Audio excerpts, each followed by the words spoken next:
Dear students, this is Praveen Kumar Agarwal from Management Department. Welcomes you in my today's lecture of Managerial Economics.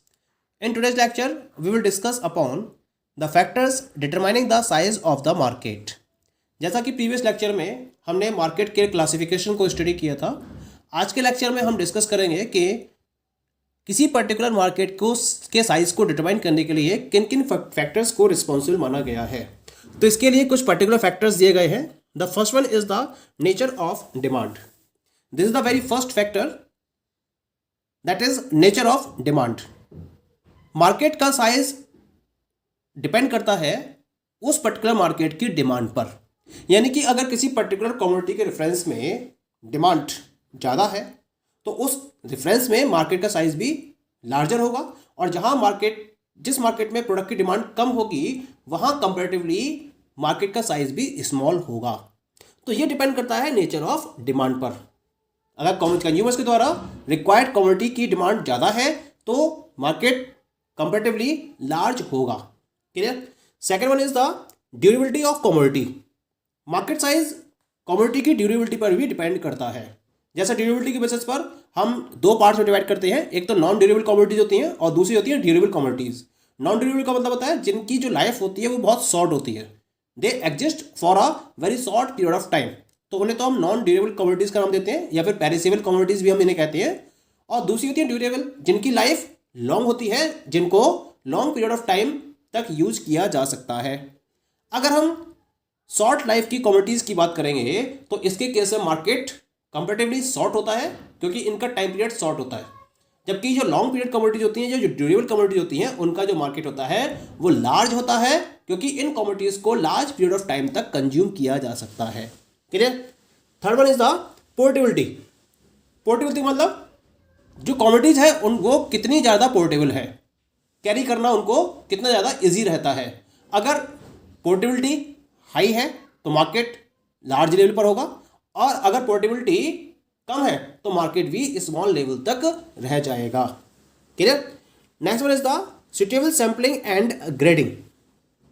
अगर market को suitable वे में, अगर आपको market से suitable वे में sampling और ग्रेडिंग फॉलो हो जाती है, यानी कि मार्केट को आप प्रॉपर वे में सैम्पलिंग और ग्रेडिंग के बेसिस पर आइडेंटिफाई कर सकते हो, तो उस केस में मार्केट का साइज भी लार्ज होगा। लेकिन अगर ऐसा नहीं है तो मार्केट का साइज भी स्मॉल होगा। Next one is the adequate supply. यानी कि अगर किसी पर्टिकुलर मार्केट में प्रोड्यूस करने वाली फर्म्स की क्वांटिटी एडिक्वेट वे में है, यानी कि एनफ क्वांटिटी में सप्लाई करने वाली फर्म्स अवेलेबल है, तो उसकी सप्लाई भी एडिक्वेट होगी, और सप्लाई एडिक्वेट होगी तो उस केस में मार्केट का साइज भी लार्ज होता चला जाएगा। लेकिन अगर प्रोड्यूस करने वाली नंबर ऑफ फर्म्स कम होंगी तो उस केस में उसकी सप्लाई भी एडिक्वेट नहीं होगी और मार्केट भी इस पर्टिकुलर लेवल पर नहीं होगा, यानी कि स्मॉल मार्केट की अवेलेबिलिटी रहेगी। Okay. Next one is the number of substitutes.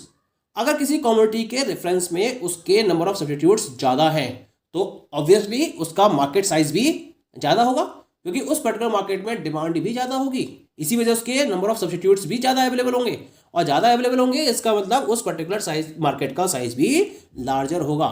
लेकिन अगर नंबर ऑफ सब्स्टिट्यूट्स कम है तो उस केस में मार्केट का साइज कंपैरेटिवली उतना ज़्यादा नहीं होगा जितना नंबर ऑफ सब्स्टिट्यूट्स ज़्यादा होने के पॉइंट ऑफ व्यू से रहेगा। Clear. Next one is the availability of cheap and quick means of transport and communication.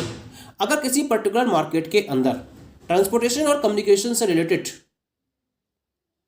Better, cheaper and quick means available हैं तो ऑब्वियसली उस मार्केट का साइज लगातार एक्सटेंड होता चला जाएगा, क्योंकि किसी भी पर्टिकुलर मार्केट के एक्सटेंड होने के पीछे ये सबसे इंपॉर्टेंट फैक्टर होते हैं, that is transportation facilities and communication facilities.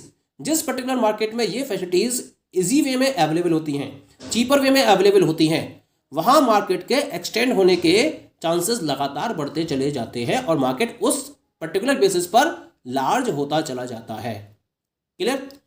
Next one is that is the efficient banking money and credit facilities. ये भी किसी पर्टिकुलर मार्केट के एक्सपेंड होने के लिए जरूरी कंडीशंस होती हैं।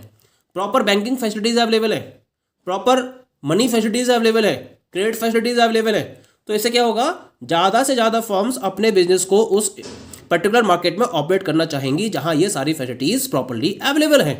क्योंकि किसी भी बिजनेस को रन करने के लिए सबसे ज़्यादा रिक्वायरमेंट किसकी होती है, अमाउंट की। और अगर वही अमाउंट क्रेडिट बेसिस पर अवेलेबल है तो उस पर्टिकुलर मार्केट में large number of firms operate करने की पोजीशन में होंगी, तो उसके अकॉर्डिंग जो मार्केट है उसका साइज भी लगातार इंक्रीज होता चला जाएगा। और जहां ये सब फैसिलिटीज नहीं होंगी वहां ऑटोमेटिकली मार्केट का साइज कम होता चला जाएगा। ठीक, next one is the peace and security in country. In the present scenario large number of firms उस पर्टिकुलर प्लेस में या कंट्री में ऑपरेट करना चाहती हैं जहां उसे पीस और सिक्योरिटी की गारंटी मिले, जहां बिल्कुल शांति हो, प्रॉपर्ली जो पॉपुलेशन है, जो वहाँ के लोग हैं वो अपने अपने वर्क में बिजी हैं, उन्हें किसी भी टाइप के झगड़े से मतलब ही नहीं है, और इसके साथ साथ वो कंट्री उन कंपनीज को प्रॉपर सिक्योरिटी भी प्रोवाइड कर रही है। तो ऐसे प्लेसेस पर, ऐसी कंट्रीज में ज़्यादा से ज़्यादा फर्म्स अपने बिजनेस को ओपन करना चाहती हैं और ज़्यादा से ज़्यादा इन्वेस्टमेंट करना चाहती हैं। तो उसके अकॉर्डिंग उसका मार्केट उतना ही बढ़ता चला जाएगा, उसके मार्केट का साइज उतना ही एक्सटेंड होता चला जाएगा।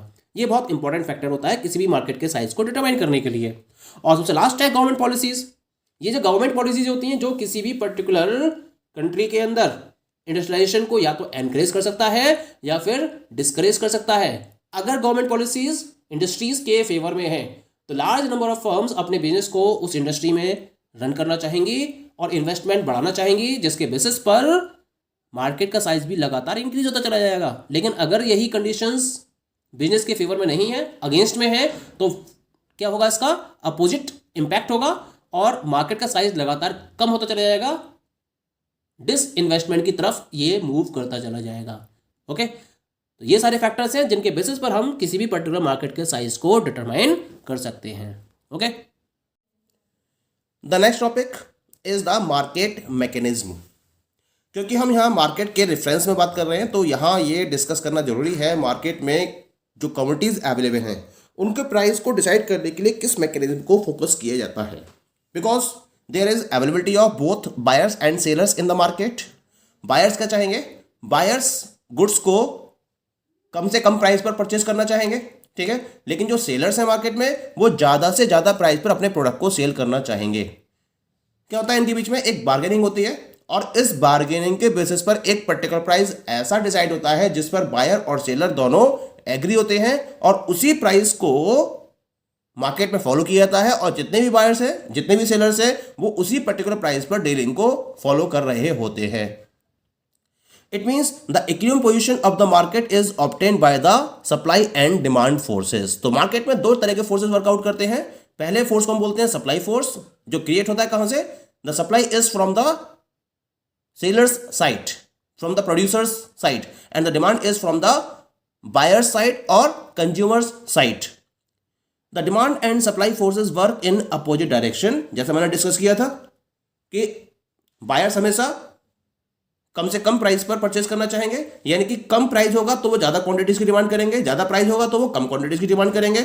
और अगर मैं सप्लाई की बात करूं तो जो सेलर्स है वो ज्यादा से ज्यादा प्राइस पर ज्यादा सप्लाई करना चाहेंगे और कम प्राइस पर कम सप्लाई करना चाहेंगे। तो इन दोनों का अगर मैं बिहेवियर स्टडी करूं तो दोनों अपोजिट वे में बिहेव करते हैं, दोनों की डायरेक्शन अपोजिट होती है और इस अपोजिट डायरेक्शन की वजह से दोनों में क्या होता है, बार्गेनिंग होती है और बार्गेनिंग होने के बाद ये एक पर्टिकुलर डील तक पहुंचते हैं और उस डील के बेसिस पर ये प्राइस को डिसाइड करते हैं। Equilibrium prices are determined at the point where forces of demand and supply intersect each other and are equal. यानी कि इसका मतलब यह हुआ कि मार्केट में इक्विलिब्रियम पॉइंट को उस पर्टिकुलर पॉइंट पर डिटरमाइन किया जाता है जहां मार्केट में डिमांड फोर्सेस और सप्लाई फोर्सेस एक दूसरे को इंटरसेक्ट करते हैं और उस इंटरसेक्शन पॉइंट पर दोनों की वैल्यूज इक्वल होती हैं और उसी पर्टिकुलर पॉइंट को हम इक्विलिब्रियम पॉइंट का नाम देते हैं और उसके बेसिस पर हम इक्विलिब्रियम क्वांटिटी और इक्विलिब्रियम प्राइस को डिसाइड कर लेते हैं।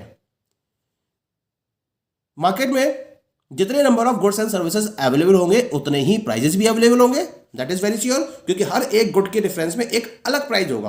तो इस तरह से अगर मार्केट में डिफरेंट टाइप के गुड्स एंड सर्विसेज अवेलेबल है तो हर गुड्स एंड सर्विसेज के रेफरेंस में डिफरेंट प्राइजेस अवेलेबल होंगे और अगर हम इन सारे प्राइजेस को एक साथ एक सेट बनाएं इनका तो हम इस पर्टिकुलर सेट ऑफ प्राइजेस को प्राइस मैकेनिज्म या फिर मार्केट मैकेनिज्म का नाम देते हैं। अब ये बात आती है कि मार्केट मैकेनिज्म के बेसिस पर किसी पर्टिकुलर प्रोडक्ट के प्राइस को किस तरीके से डिसाइड किया जाता है।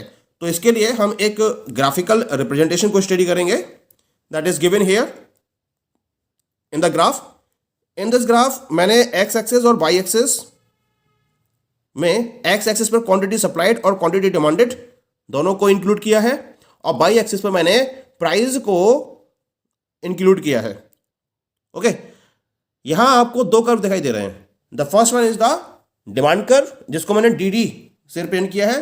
This is the demand curve, जिसे मैंने डी से रिप्रेजेंट किया है। And this is the supply curve, जिसे मैंने एस से रिप्रेजेंट किया है। डिमांड कर्व, इसका स्लोप कैसा है? Downward from left to right. क्यों? क्योंकि यहां प्राइस और क्वांटिटी डिमांडेड में इनवर्स रिलेशन होता है। बायर्स क्या चाहेंगे? कम प्राइस पर ज्यादा क्वांटिटी परचेस करना चाहेंगे और ज्यादा प्राइस पर कम क्वांटिटी परचेस करना चाहेंगे। यह है supply curve. This is from the point of view of sellers, क्योंकि सेलर्स क्या चाहेंगे? ज्यादा प्राइस पर ज्यादा क्वांटिटी सेल करना चाहेंगे और कम प्राइस पर कम क्वांटिटी सेल करना चाहेंगे। इसी वजह से इसका कर्व कैसा होता है? अपवर्ड, क्योंकि दोनों में पॉजिटिव रिलेशन होता है। किसमें? प्राइस और क्वांटिटी डिमांड, क्वांटिटी सप्लाइड में। तो this is the SS curve and this is the demand curve DD. दोनों कर्व एक दूसरे को ई पॉइंट पर इंटरसेक्ट कर रहे हैं। इस पर्टिकुलर पॉइंट पर डिमांड और सप्लाई दोनों इक्वल हैं, यानी जितनी क्वांटिटी डिमांडेड है उतनी ही क्वांटिटी सप्लाइड है। तो इसके करेस्पॉन्डिंग ये आपको प्राइस दिखाई दे रहा है। This is the price OP. इस प्राइस को हम बोलते हैं इक्विलिब्रियम प्राइस, और इसके करेस्पॉन्डिंग जो क्वांटिटी हमने डिटरमाइन करी O Q, this is known as the quantity supplied और क्वांटिटी डिमांडेड। यानी कि इस पर्टिकुलर पॉइंट पर सप्लाइड और डिमांडेड दोनों ही क्वांटिटी इक्वल होती हैं, इसी वजह से इसको हम इक्विलिब्रियम पॉइंट का नाम देते हैं। अब एक केस लेके चलिए, जब प्राइस आपके OP1 है, तो इस OP1 प्राइस पर क्या होगा? मार्केट में प्राइस ज़्यादा है तो सप्लाई ज़्यादा होगी और कंज्यूमर्स की तरफ से डिमांड क्या होगी? कम होगी। तो यहाँ केस बनता है एक्सेस सप्लाई का, क्योंकि मार्केट में सप्लाई ज़्यादा है तो एक प्रेशर पड़ता है। डिमांड है कम, सप्लाई है ज़्यादा, तो ऑटोमेटिकली एक प्रेशर होगा और उसकी वजह से क्या करना पड़ेगा? एडजस्ट करने के लिए प्राइजेस को कम करना पड़ेगा, यानी कि बार्गेनिंग होगी मार्केट के अंदर, और उस बार्गेनिंग के बेसिस पर प्राइजेस लगातार कम होंगे और तब तक कम होते रहेंगे जब तक कि दोनों की वैल्यू इक्वल नहीं हो जाती है। और इस ई पॉइंट पर डिमांड और सप्लाई दोनों बराबर होने के बाद इसी प्राइस को फोकस किया जाएगा। क्लियर? एक केस और लेके चलते हैं। जब प्राइस OP2 है, यानी कि इक्विलिब्रियम प्राइस से कम प्राइस है, तो इस प्राइस में आप क्या देख रहे हैं? There is a case of excess demand, क्योंकि प्राइस कम है तो सप्लाई मार्केट में कम होगी और डिमांड क्या होगी? ज़्यादा होगी। तो दिस इज द डिफरेंस जो आपको दिखाई दे रहा है यहाँ डिफरेंस, इसे हम बोलते हैं एक्सेस डिमांड। और इस एक्सेस डिमांड का इफेक्ट क्या होगा? इसकी वजह से प्राइजेस क्या होंगे? इंक्रीज होंगे, और प्राइजेस इंक्रीज होंगे कहाँ तक पहुंचेंगे? जब तक दोनों वैल्यू इक्वल नहीं हो जाएंगी तब तक ये प्राइस लगातार इंक्रीज होते रहेंगे और ई पॉइंट पर दोनों की वैल्यू क्या हो जाएंगी? बराबर हो जाएंगी, और तब इसी प्राइस पर सेलर्स और बायर्स डील करने के लिए रेडी हो जाएंगे। तो इस पॉइंट ई को हम क्या बोलते हैं? इक्विलिब्रियम पॉइंट बोलते हैं। इसका मतलब E is the equilibrium price, OP is the equilibrium price and OQ is the equilibrium quantity demanded public supplied. So this is how we can decide the price in a market in reference of different commodities. Okay, thank you.